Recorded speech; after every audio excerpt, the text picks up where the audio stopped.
Hi, this is my old assignment about euthanasia, where I now would like to give a brief account of Sandy Brighton's personal story and her arguments for euthanasia. Sandy Brighton was a chemistry lecturer and was 57 years old and lived in Twickenham, London, with her daughter, husband, and two granddaughters. She sadly died in December 2017. Uh, yeah, sadly. And when she got the the diagnosis, she in 2015, December 2017, where she got as I said, the diagnosis about a tumor in her abdomen, where she went a major operation a few months after she was diagnosed. She yeah she got rid of the tumor, and they said it was good now. Uh, and one of her arguments is, I want to live as fully as possible in my remaining time without the fear of a painful death hanging over me. After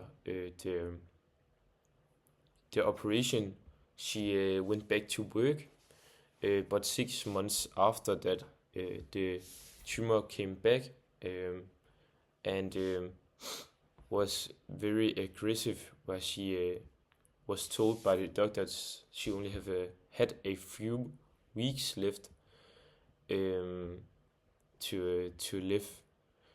Um, yeah, and where she also gives another argument.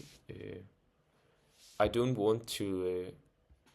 I don't want my family to see me suffering. I don't want that to be the last memory of me. Where she also says, I just want to say goodbye to my family and drift off peacefully, knowing I had the option of an assisted death when things get too much, would allow me to live now without the constant fear of what might happen at the end. For me, assisted dying isn't about dying; it's about living.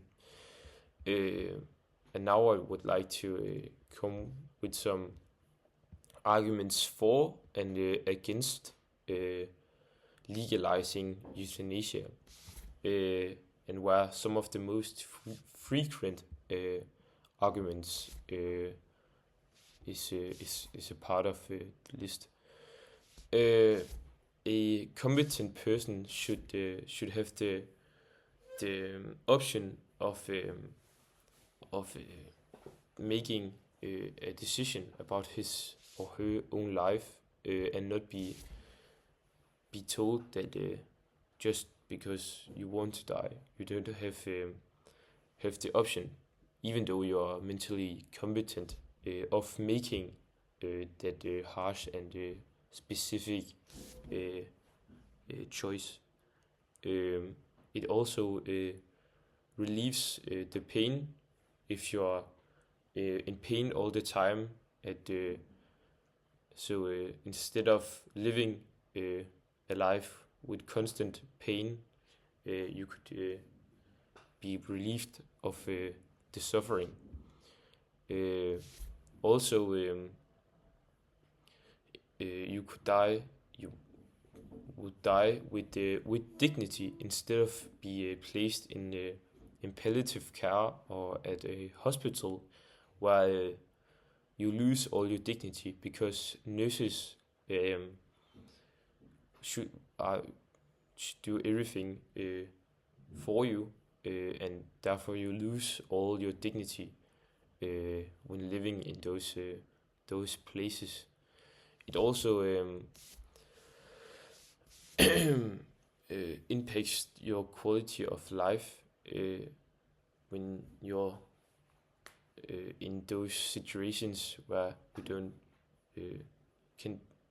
can't or couldn't do anything.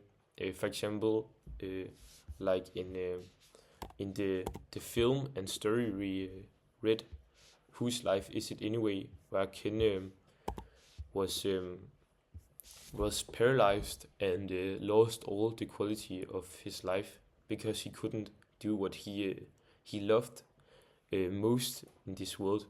He couldn't do anything. He couldn't sculpture or anything, and that I think is a very valid reason. It also helps the family in the sense of they shouldn't have to worry about the person impacted. If she or he is in constant pain, and the economical sense, if they don't have the economy to keep the person in the hospital or in palliative care, and what they then should do with the person, or how the economy would impact those not impacted by the illness, or and those who are paying for the palliative care.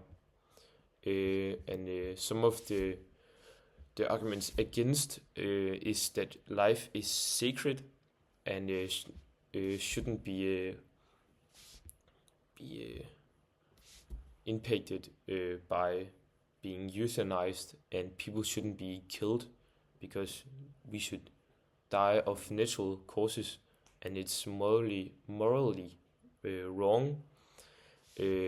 Some people also say that it is murder, and I also think it's kind of murder because you kill a person, but the person is willing to die and asks to be euthanized. So how much murder it actually is, I don't know. But it's also irrelevant to make the choice of being killed or die, because there's so many other options like palliative care, and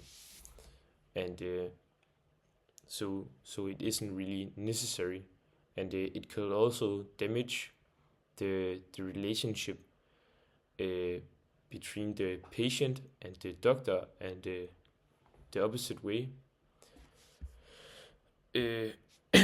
Some also say that it's undermining palliative care and social responsibility by making the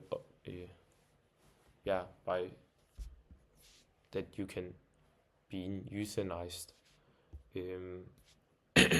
So it probably, some people say it isn't necessary to have those things.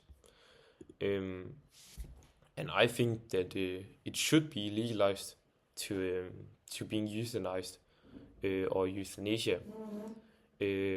Mostly because if you get paralyzed like Ken, or are in constant pain, it takes the quality or life out of your life, and you don't have the option to do what you really love or like.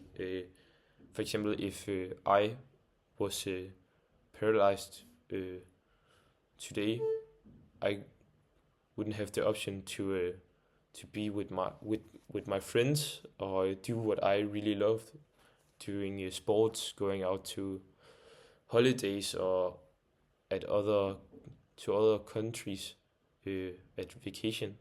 So I think that it should be legalized.